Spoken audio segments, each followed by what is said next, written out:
Bienvenido al Café del Negro. Una vez más estamos siempre recorriendo ese personaje. Hoy estamos conociendo un personaje que no es nuestro, pero ya es nuestro. ¿Cómo le explico eso? Nació en Santa Fe, pero lleva muchísimo tiempo en La Pampa y ha andado caminando y estudiándonos a todos.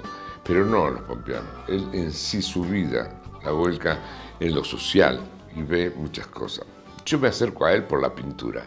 Vamos a hablar con nuestro querido José Acevedo. Más o menos te expliqué así porque es muy extenso lo tuyo, José. ¿Lo puedes saber? Somos extensos. Nos podemos ampliar en todo caso. No nos quedemos ¿Te con sientes nada. pampeano, un poquito pampeano de los años que llevas acá? ¿O siempre sos de Santa Fe? No. Yo en donde me afinco, me realizo en la medida que puedo y con los desafíos a los que me enfrento. Esto de tener una ciudadanía, yo me considero ciudadano del mundo. Bueno, hablando de todo lo que vamos a hablar, creo que es la única forma que vos puedas ser ciudadano del mundo, no solo... Claro, digamos, sin barreras. Sin barreras, lo que hablábamos. Sin barreras. O sea, esto de a desalambrar de la década del 70 me encantaba. Porque ojalá la humanidad pueda identificar que no tiene que haber límites ni fronteras entre los países, que yo pueda visitar Brasil sin necesidad de decir, mire, yo soy argentino, no soy un ser humano que transita esta tierra. José, en tu trabajo social te lleva a trabajar en muchas cárceles, en el sistema penitenciario en sí. ¿Qué reflexión podemos tener nosotros de nuestras cárceles, de nuestro país en sí? Yo sé que, bueno, me puedes decir si son malos o buenos, pero sí sabes cómo se maneja. Si está bien manejado nos falta muchísimo, porque también has viajado por el mundo, ¿no? Sí, tuve la oportunidad de conocer también la cárcel de Alcalá de Henares, en España, y he recorrido también las cárceles de acá, de la República Argentina. Es una institución, hay que considerarla como tal. Es una institución que emerge dentro de una sociedad. Y no es algo que esté aislado, que porque tenga los muros cerrados se diferencia de lo que habita fuera de esos muros. Porque de hecho las personas que trabajábamos, yo trabajé 10 años casi en el Servicio Penitenciario Federal, iba a mi casa y después volvía a trabajar en la institución. Y lo mismo el resto de los compañeros también que hacían su propia tarea en el tratamiento de la persona privada de libertad. Creo que el eje justamente está dado por eso. Toda posibilidad que tengamos los seres humanos de trabajar, de coordinar nuestras acciones tendientes a que alguien que ha cometido un delito, porque justamente está observado ahí por un código penal existente, que son normas, entonces toda la cuestión normativa que habita en la sociedad, ahí dentro se refleja de una manera que tiene otra connotación, que tiene un objetivo, que es que la persona comprenda sus hechos, sus actos, a partir de lo cual puede revertir o no su conducta. Tu parte social, en el trabajo en una penitenciaría, que lo tenemos acá, ¿no? Reflexiona acerca del trabajo social en las cárceles, un libro escrito por vos. ¿Cómo se logra eso, no? ¿Trabajas con un equipo de psicólogos, gente que está... Es un equipo interdisciplinario, donde están todos integrados, Desde la persona que abre la puerta al ingreso hasta el profesional que entrevista por una cuestión de salud mental o por la salud física o por los vínculos sociales que pueda tener. Casi siempre el preso, las cárceles existen para que cumplan su condena y vuelvan a la sociedad algún día, si es posible, ¿no? Ese cambio que se necesita, ¿se logra realmente en las cárceles o estamos en un logotipo que se puso toda la vida, que entrar a la cárcel y tiene que salir bueno? Pero porque hoy en día hay gente, por las como vivimos en nuestro país y las circunstancias económicas, que prefieren volver a la cárcel y estar ahí que porque quizás fuera no tienen las oportunidades. Justamente hablamos de esa sociedad que hace que exista una institución penitenciaria. Digamos, de alguna u otra manera, estos ciudadanos, estas personas que ingresan a los institutos privados para estar privados de libertad porque fueron observados en su conducta, han manifestado una necesidad que en el afuera no ha tenido respuesta. Sea necesidad de afecto, sea necesidad de educación, sea necesidad de trabajo, sea necesidad de salud. Y ya estamos hablando de derechos. Claro. Entonces, si un Estado no da esa contención, hay consecuencias. Las consecuencias son que las personas que tienen sus propias demandas, como cada uno de nosotros somos únicos e irrepetibles, cada uno de nosotros tiene una necesidad distinta y nos manifestamos. Si no obtenemos respuesta, tenemos recursos, los que nos va ofreciendo el mismo núcleo familiar, el mismo entorno social y la sociedad globalmente. Entonces vos decís, ¿cómo llegó una persona a delinquir? Se levantó una mañana y dijo, me voy a robar un auto. No, hubo algo que estuvo sucediendo, muchos factores que estuvieron coincidentemente para que una oportunidad se diese. Así como cada uno de nosotros hemos tenido tal vez la oportunidad de ir a la escuela, la oportunidad de que un médico nos atienda o la oportunidad de conseguir un trabajo, son oportunidades. Entonces, aquellas personas a las que no hubo oportunidades dan una llamada de atención a la sociedad. ¿Se lee en las cárceles? Se lee. ¿Se lee mucho? Se lee mucho. ¿Se leerá tu libro? Espero que sí. ¿Le puede servir en la cárcel el leer sus propias reflexiones? Porque son sus propias reflexiones. Está dirigido, sí, está como un análisis institucional, si se quiere. Está claro, está como una lectura hacia lo institucional. Pero no quita, porque la institución, como dije, a ver, así como cada uno de nosotros fuimos paridos en la sociedad, las instituciones también son emergentes de esa sociedad, que pueden ser actualizadas. Y una de las cosas que yo siempre reniego conmigo mismo, porque tal vez no he sido capaz de transmitir muchas ideas, pero digo, cuando uno piensa y escucha en la sociedad, sí, pero viste lo que hizo, que se pudra en la cárcel. ¿Qué esperamos de la institución? ¿Qué esperamos de los profesionales que trabajan en la institución? ¿Es ese el objetivo que la sociedad le asigna? Bien. Son interrogantes. Nos deja ahí en el primer corte, nos vamos al primer corte. Nos deja ahí y vamos a seguir hablando, porque queremos llegar al fondo de la cuestión, que es hoy, día presente, la pintura. Entonces vamos a ir los caminos, pero los caminos son muy largos, vamos a ir simplificándonos. Ya volvemos con más Café del Negro.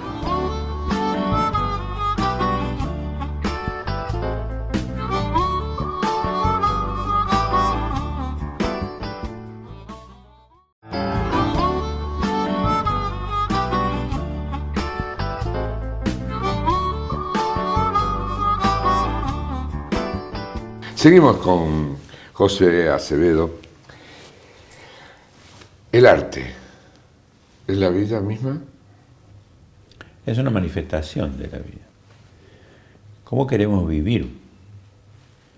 Y a veces en ese proyecto de vida nos nutrimos de herramientas.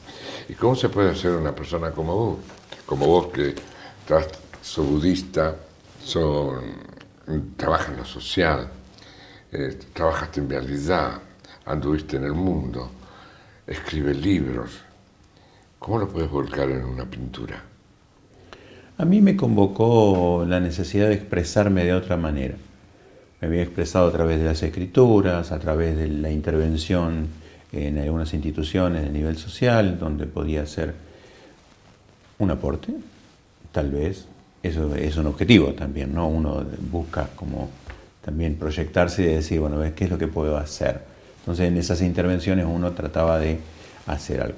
Y la pintura fue otra manera de buscarme a mí mismo en mis posibilidades de expresarme y de establecer una comunicación con la comunidad, con la sociedad.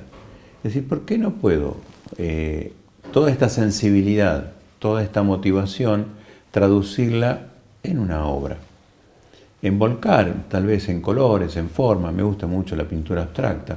Es mayormente alguna de carácter figurativo la he hecho. José, ¿la técnica ayuda o te ofrece ventajas para pintar? Te puede decir como que cualquiera pinta, pero según en la técnica que se entre.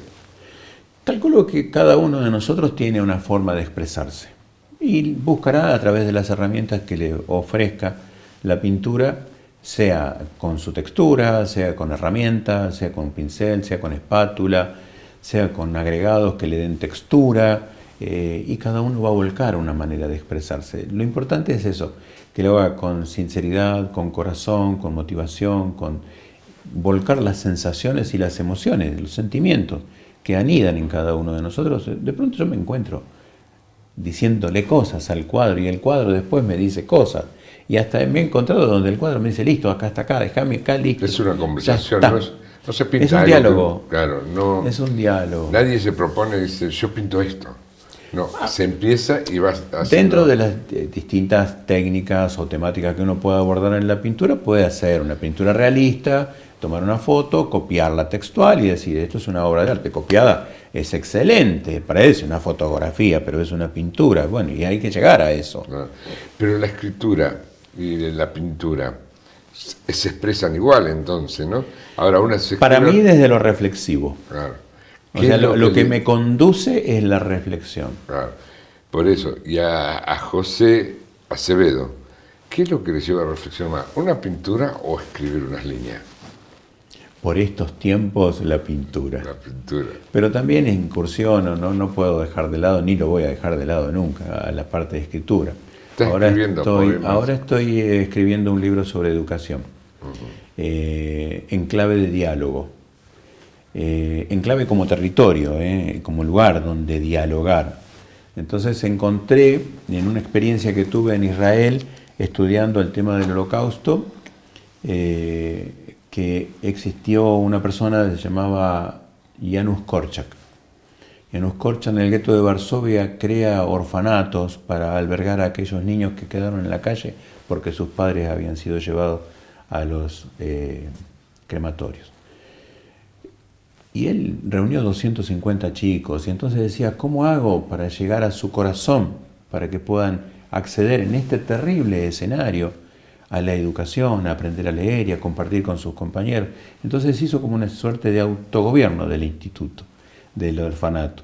Los chicos participaban en las decisiones de cómo se iba a organizar y quiénes iban a ser observados en su conducta y cómo. Y él tenía también una suerte de coordinación de todo eso, pero fundamentalmente a través de la opinión y de la necesidad de los niños. Y por esa sensibilidad que él fue manifestando, digo yo, y que acá lo conozco yo en las lecturas y en las búsquedas a partir de esa experiencia en Israel, encontré con algo que yo venía leyendo dentro de la práctica del budismo de Nichiren Daishonin, que Tsunetsaburo Makiguchi, una persona de origen japonés en la Segunda Guerra Mundial, estaba también tensionando el quehacer cotidiano de la educación con el gobierno militarista. Entonces propone una educación en valores. Y yo digo, pero está más o menos en la misma búsqueda, con la misma temporalidad que Janusz Korczak. Qué importante hubiera sido que se conozcan y pudiesen dialogar. ¿Y por qué no los puedo sentar a dialogar yo? Entonces me vine con todos esos elementos y dije, bueno, pero estoy en Latinoamérica, y en Latinoamérica el referente para mí, de lo que yo he conocido en la educación, ¿quién es? Paulo Freire. Paulo Freire, que ha hecho un cambio tremendo en lo que fue en Latinoamérica. O sea, salió de Brasil y ha hecho un cambio muy grande. Digo, bueno, voy a sentarlo a los tres, a que dialoguen de la educación. Y bueno, en ese proyecto estoy volcando ideas de cada uno. ¿Ese proyecto llegará a la pintura también? Espero que sí. Espero que sí, puede ser una motivación. Porque ese dibujito que vos decís que aparece, cosas que se apareció un personaje en las últimas pinturas a través de la lectura del budismo, que un término en japonés que se llama obaitori. El obaitori es denominado como aquella posibilidad de ser y de manifestarse de acuerdo al potencial de cada uno. O sea, se dice que el cerezo florece a su manera y el durazno florece a su manera.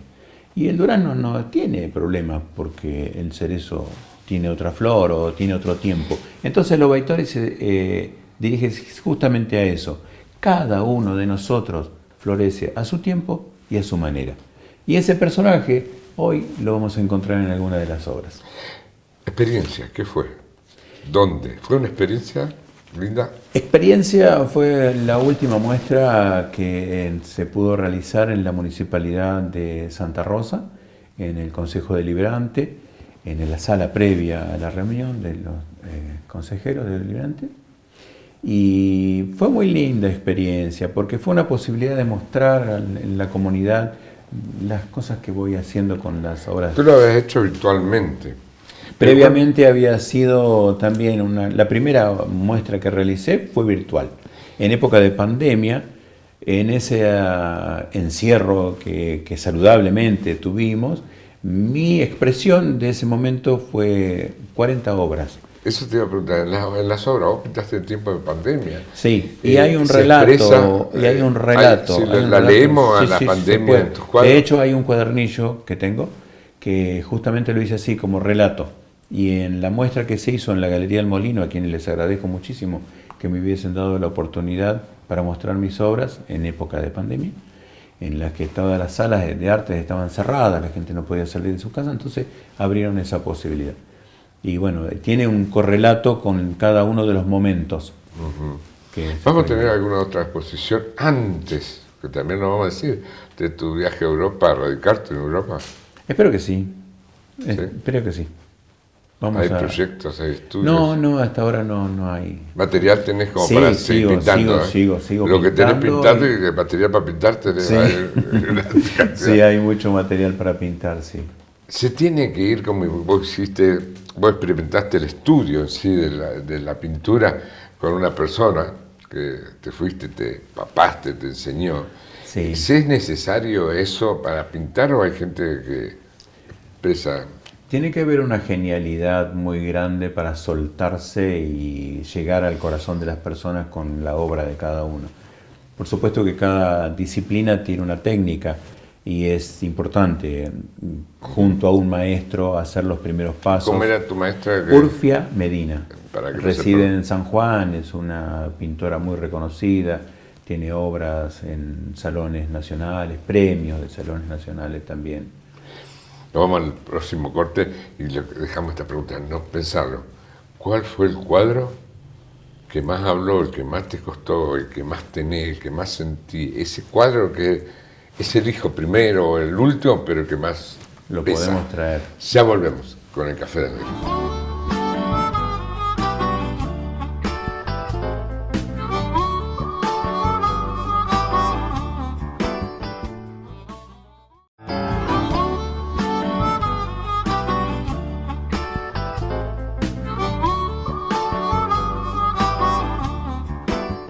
Se va llegando al final del programa y la pregunta quedó ahí, ¿no?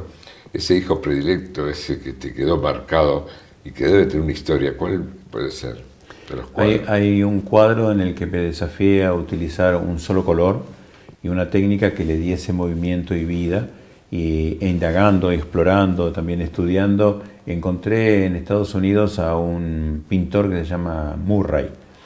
Y él tiene una técnica de dibujo y él usa el color negro nada más, pero obtiene unos relieves y una textura y unas imágenes que le da vida al negro, un brillo precioso, y hace pintura que miden 2 metros por 3 metros.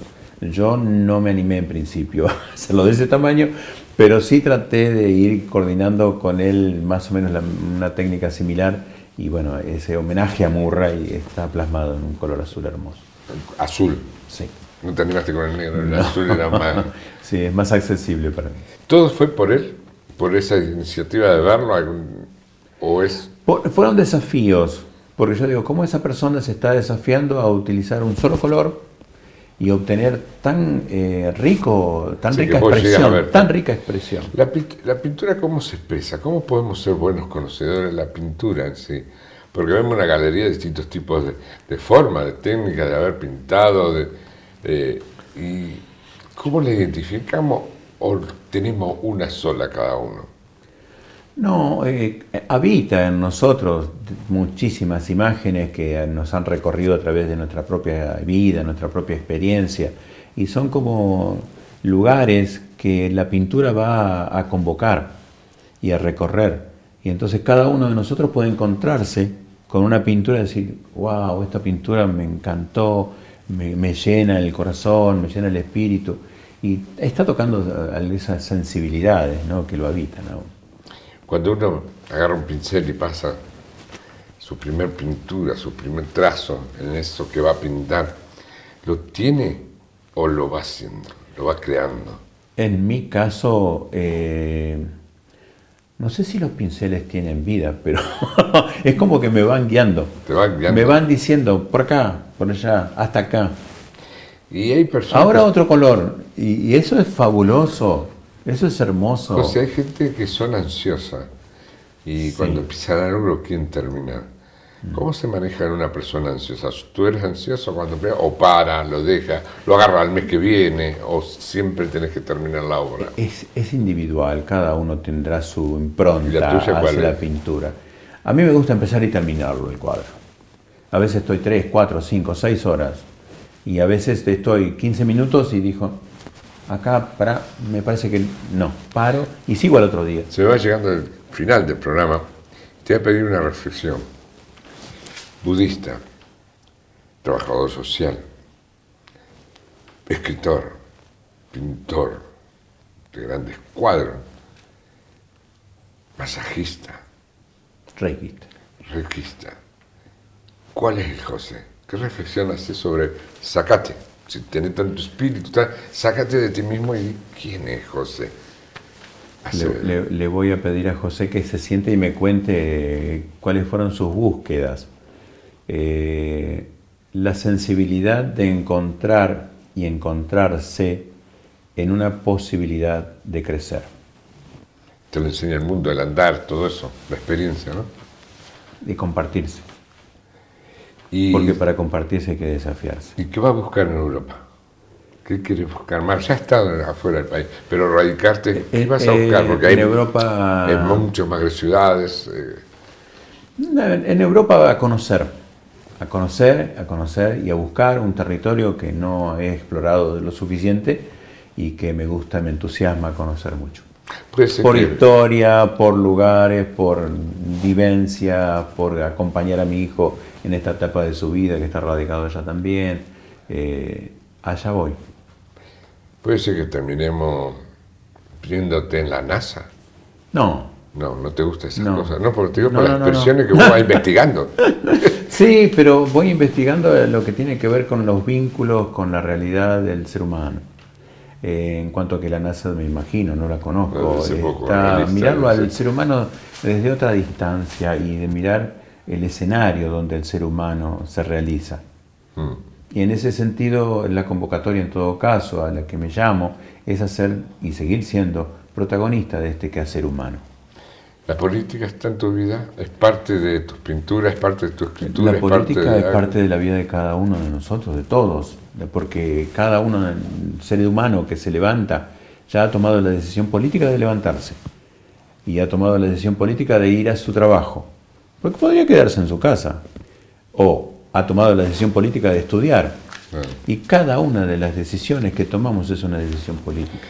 Gracias, José, por recibirme en tu casa y mostrarnos tan Gracias. lindas obras. Gracias por darme el espacio para darme a conocer. Gracias por el recibimiento. Muchas gracias. Vos lo hice todo. Yo lo dije al principio, es un buscador nuestro. Lo investiga, lo sirve, los lleva, los trae. Quizás está buscando su propia identidad, que nunca la encontrará porque tiene mucho para andar, porque él se nutre, se siente de todo lo que lleva. Es un investigador de la vida misma, un caminador del mundo. Hasta el próximo Café del Negro.